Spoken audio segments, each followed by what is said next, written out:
Vivekananda online academy के YouTube channel में। साथियों, कल के लिए जो ब्रेकिंग न्यूज़ थी केंद्र सरकार की, वो थी 8वां वेतन आयोग। तो इसमें हम पूरा समझेंगे कि 8वां वेतन आयोग 7वें वेतन आयोग से कितना भिन्न है और इसमें क्या होता है, क्या पूरी प्रक्रिया, और जितने भी नियमित कर्मचारी हैं केंद्र सरकार के और सभी राज्य सरकारों के, उन सभी को बहुत बहुत बधाई कि आपका जो है वेतन बढ़ने वाला है। ठीक है, लेकिन जो भी नियमित कर्मचारी और इनके संगठन हैं, उनको भी संविदा कर्मियों व ठेके कर्मियों का वेतन के ऊपर भी मांग इनको भी इनके संगठनों के माध्यम से रखी जानी चाहिए, क्योंकि ये कर्मचारी भी कहीं ना कहीं सरकारी विभागों में ही काम करते हैं। लेकिन कोई भी नियमित कर्मचारी जो है इनकी आवाज़ नहीं उठाता है और इनके शोषण के खिलाफ नहीं बोलता है ज़्यादा, कुछ संगठनों के अलावा। और कुछ संगठन बोलते भी हैं, उनका भी मैं आप लोगों को जो है बताऊंगा।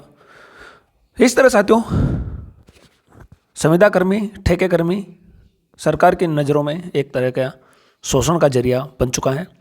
या तो ठेके कर्मी, संविदा कर्मी लेने ही नहीं चाहिए, अगर लें तो उनकी भी ज़िंदगी है, वो भी इंसान हैं, उनके भी घर परिवार हैं, उनके तरफ भी बढ़ना देखना चाहिए। क्या संविदा कर्मियों, ठेके कर्मियों का वेतन बढ़ेगा? हक मिलता नहीं है, छीनना पड़ता। साथियों, सभी जो भी ठेका कर्मी, संविदा कर्मी इस वीडियो को देख रहे हैं, उनसे यही निवेदन करूंगा कि आप लोग डिस्क्रिप्शन बॉक्स में जाकर के लिंक जो दे रखे हमने टेलीग्राम, यूट्यूब, इनके वो ज्वाइन कर लीजिए, क्योंकि आने वाले समय में आप लोगों के हकों की आवाज़ के लिए हम प्रयास करेंगे, सरकार तक आपकी आवाज़ पहुंचाएंगे। अब साथियों, ये वाली न्यूज़ तो आप सबने देखी हुई है, इसके ऊपर हम एक एक पॉइंट पर चर्चा करेंगे।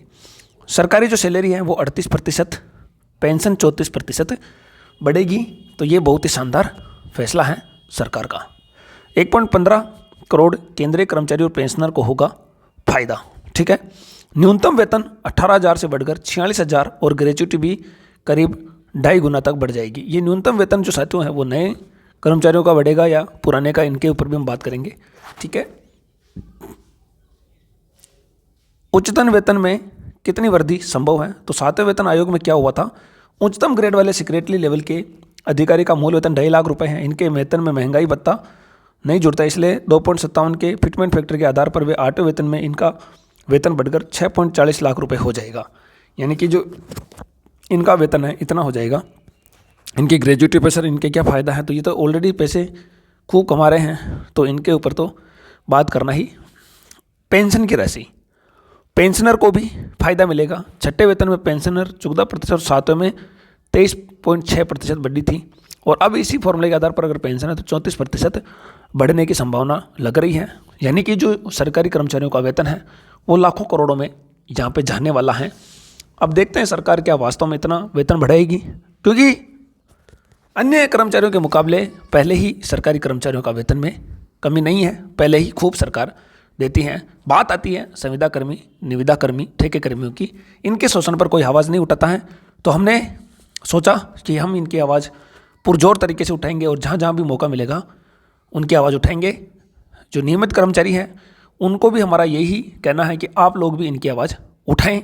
आपकी सैलरी बढ़ रही है, उनसे निविदा कर्मी, ठेके कर्मियों को कोई प्रॉब्लम नहीं है, लेकिन उनकी भी बढ़नी चाहिए साथियों। ठीक है, न्यूनतम वेतन बढ़ने का गणित क्या है, तो आप लोग देख सकते हैं, इसके अंदर बताया गया है कि जो 18,000 है न्यूनतम वेतन, वो बढ़ करके साथियों 28,620 रुपये हो सकता है। 8वें वेतन में क्या हुआ था, ग्रेजुएटी वगैरह ये सब प्राइवेट जॉब वालों पर क्या है, जो लिमिटेड कंपनियां हैं वो बढ़ा सकती हैं, लेकिन जो ठेके कर्मी है, संविदा कर्मियों को भी सरकार को बढ़ाना पड़ेगा। नहीं तो जो संविदा पे और ठेके कर्मी लगे हुए हैं ना, वो नियमित कर्मचारियों से भी अगर पूरे भारत में बात करें तो हो सकता है ज़्यादा हो, इनके पास भी वोटों की संख्या कम नहीं है। और अगर ये एक हो गए तो सड़कें जाम भी कर सकते हैं ये, और अपना हक भी ले सकते हैं, लेकिन इनको जागरूक होना पड़ेगा। 7वें वेतन आयोग में अधिकतम सैलरी 80,000 रुपये से बढ़कर 2.5 लाख हो गई थी, तो 1966 से लेकर के 2016 तक का गणित आप लोग देख सकते हैं। 55 रुपये से 18,000 रुपये हो गई हैं, तो आप लोग देख सकते हैं अब 18,000 से कितनी होती है, इसका भी जो है अंदाज़ा देखने का रहेगा। शिक्षक संघ सियाराम, अभी जो शिक्षक सम्मेलन चल रहे हैं साथियों आज और कल, उनके अंदर बजट पूर्व में शिक्षकों की प्रमुख मांगों के बारे में सुझाव दिए गए हैं। ठीक है, जिसके अंतर्गत व्यावसायिक प्रशिक्षकों, पंचायत सहायकों को नियमित करने का, व्यावसायिक कर्मचारी का कार्य करने के लिए विद्यालय विकास समिति को प्रति माह न्यूनतम 5,000 रुपये की राशि का बजट देने, ये भी सही काम है। कर्मचारियों की भर्ती हो रही है। व्यावसायिक शिक्षक राजस्थान के अंदर सरकारी स्कूलों में ही कार्यरत है और पंचायत सहायक भी हैं और संविदा कर्मी बहुत सारे हैं। इनके अलावा भी इन सभी का वेतन जो है बढ़ाने की हम मांग करेंगे। सभी साथियों से मेरा निवेदन है कि आप लोग जो है टेलीग्राम, व्हाट्सएप ग्रुप जहाँ पे भी हैं आप लोग एक हो जाए और ट्विटर अगर किसी के पास नहीं है तो डाउनलोड कर लें, क्योंकि आप लोगों की आवाज़ सरकार तक पहुँचने का एक माध्यम, सरल माध्यम यही है। जितने आप लोग एक्टिव होंगे उतने ही आपकी आवाज़ उठेगी, आवाज़ बढ़ेगी।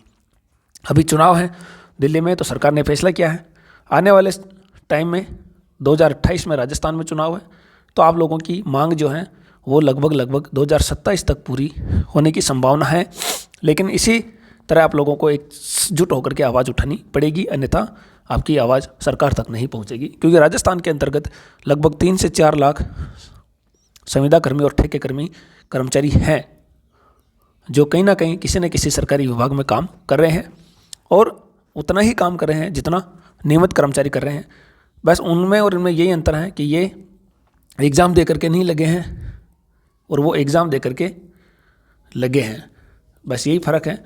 अब इस एग्ज़ाम दे करके नहीं लगने का इसके फ़र्क में कम से कम इतना तो अंतर नहीं होना चाहिए कि सैलरी इनका शोषण हो और इनका शोषण नहीं हो। कम से कम थोड़ा बहुत तो संविदा कर्मी, ठेके कर्मियों की तरफ भी हर कर्मचारी और हर सरकार देखना चाहिए, क्योंकि आईएएस अधिकारी ही इनकी पॉलिसी बनाते हैं और वो भी एक नियमित सरकारी कर्मचारी हैं जो खुद करोड़ों में सैलरी लेते हैं, लेकिन इन ठेके कर्मियों की इनकी सैलरी बहुत कम रखते हैं।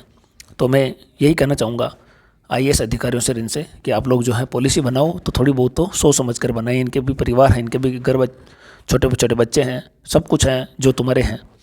तो साथियों, उम्मीद करता हूँ वीडियो पसंद आया होगा और आप लोग जो है चैनल पर नए हैं तो चैनल को सब्सक्राइब जरूर करें। सभी की हम आवाज़ उठाने का यहाँ पे प्रयास करेंगे। मिलते हैं अगले वीडियो में, तब तक के लिए जय हिंद, जय भारत।